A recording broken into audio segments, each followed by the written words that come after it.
Bismillahirrahmanirrahim. Assalamualaikum warahmatullahi wabarakatuh. Yang saya hormati Ibu Nurimani MPD selaku dosen pembimbing. Yang saya hormati Ibu Ayu Wulandari MPD dan Ibu Desi Bangkit Arihati SPD MSI selaku dosen penguji. Pertama-tama perkenalkan, nama saya Titin Pujiastuti. Pada kesempatan kali ini saya akan mempresentasikan proposal skripsi saya yang berjudul Hubungan Gaya Belajar dengan Hasil Belajar Matematika Siswa kelas 10 pada materi komposisi fungsi dan fungsi inverse. Latar belakang dari penelitian ini, matematika merupakan salah satu mata pelajaran yang diajarkan di semua jenjang dan memiliki peran penting dalam penguasaan ilmu pengetahuan dan teknologi. Dalam kegiatan belajar mengajar, siswa adalah sebagai subjek dan objek dari kegiatan pengajaran, sehingga inti dari proses pengajaran adalah kegiatan belajar siswa dalam mencapai suatu tujuan. Hasil belajar merupakan salah satu tujuan dari proses pembelajaran. Hasil belajar dipengaruhi oleh gaya belajar yang diterapkan oleh siswa dalam proses pembelajaran. Gaya belajar adalah salah satu aspek penting yang harus diperhatikan. Gaya belajar merupakan cara termudah yang dimiliki oleh individu dalam menyerap, mengatur, dan mengolah informasi yang ia terima dalam proses pembelajaran. Upaya guru mengenali gaya belajar siswa sangat diharapkan dalam membantu memaksimalkan fungsi dominasi otak sebagai bentuk kemampuan mengatur dan mengelola informasi melalui berbagai aktivitas fisik dan mental. Dalam prariset yang dilakukan oleh penulis di SMA Bina Dharma Jakarta, untuk pelajaran matematika masih belum memiliki tempat di hati para siswa. Hal ini terbukti pada hasil penilaian akhir semester ganjil tahun pelajaran 2019-2020 dengan rata-rata nilai ujian matematika 54,33.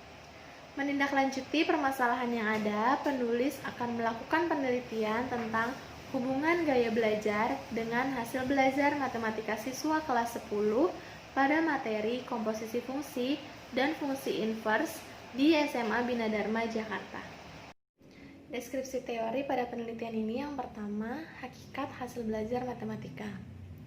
Dari sebuah proses yang mengakibatkan perubahan tingkah laku yang diukur menggunakan tes yang relevan dan menjadi nilai akhir proses pembelajaran, sehingga hasil belajar siswa dapat diketahui sejauh mana siswa dapat memahami pembelajaran yang sedang diajarkan.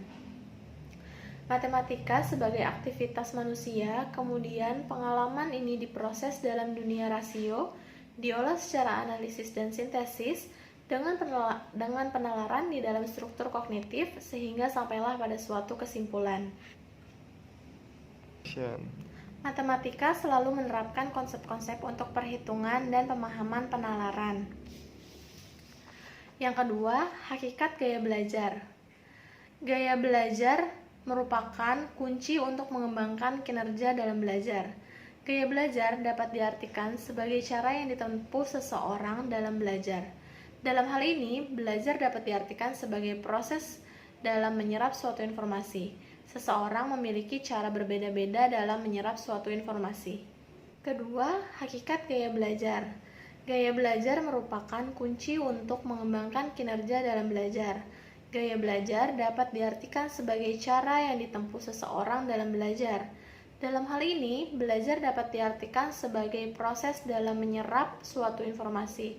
Seseorang memiliki cara berbeda-beda dalam menyerap suatu informasi. Jenis-jenis gaya belajar. Yang pertama, gaya belajar visual. Gaya belajar visual adalah gaya belajar dengan cara melihat, sehingga yang memegang peran penting dalam gaya belajar ini adalah mata. Gaya belajar visual dilakukan seseorang untuk memperoleh informasi seperti melihat gambar, diagram, peta, dan lain sebagainya. Kedua, gaya belajar auditori. Gaya belajar ini biasanya disebut juga sebagai gaya belajar pendengar.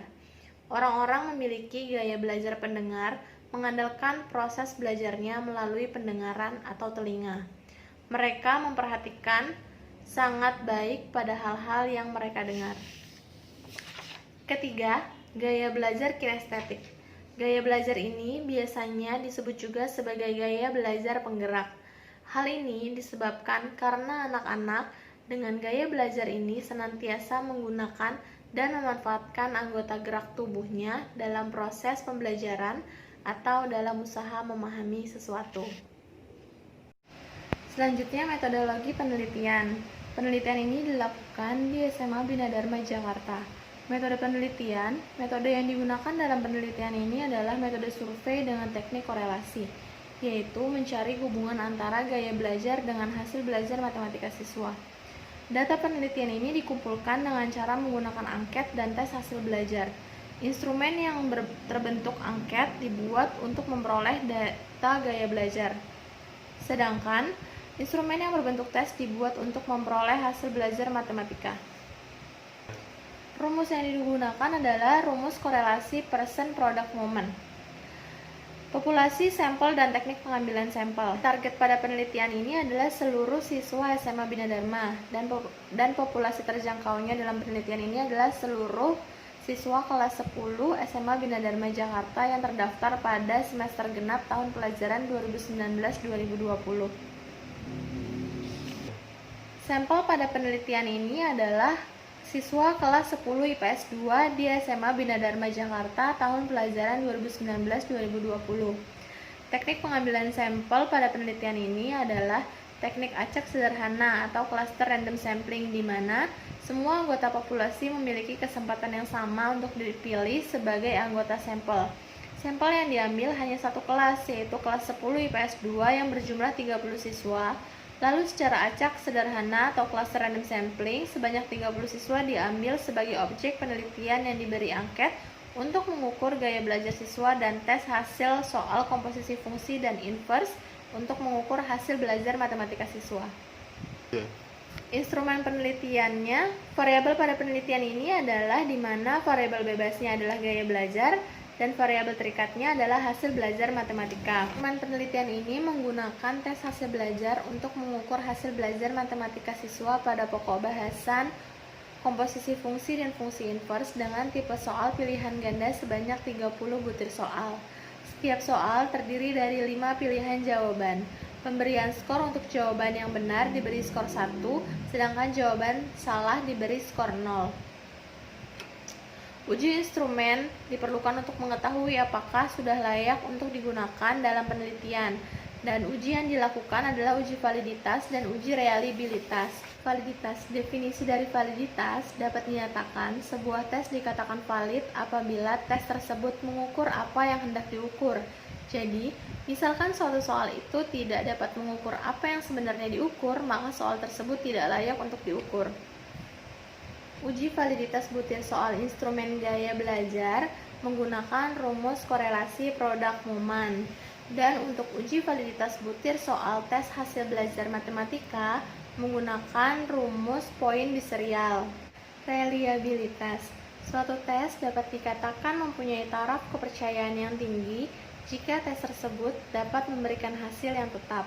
Jadi, jika suatu tes mempunyai hasil yang tetap, maka tes itu akan selalu baik untuk diujikan kepada sampel lain. Instrumen gaya belajar siswa. Uji reliabilitas yang digunakan untuk instrumen gaya belajar adalah rumus alpha. Dan rumus yang digunakan untuk uji instrumen reliabilitas hasil belajar matematika adalah rumus Kurder dan Richardson 20 atau KR20. Selanjutnya, teknik analisis data. Yang pertama, statistik deskriptif mendeskripsikan data tentang gaya belajar dan hasil belajar matematika siswa berdasarkan ukuran pemusatan min, median, modus, dan penyebaran data. Selanjutnya, untuk uji prasyarat analisis data digunakan uji normalitas, uji regresi, dan hipotesis data statistik. Sekian dan terima kasih.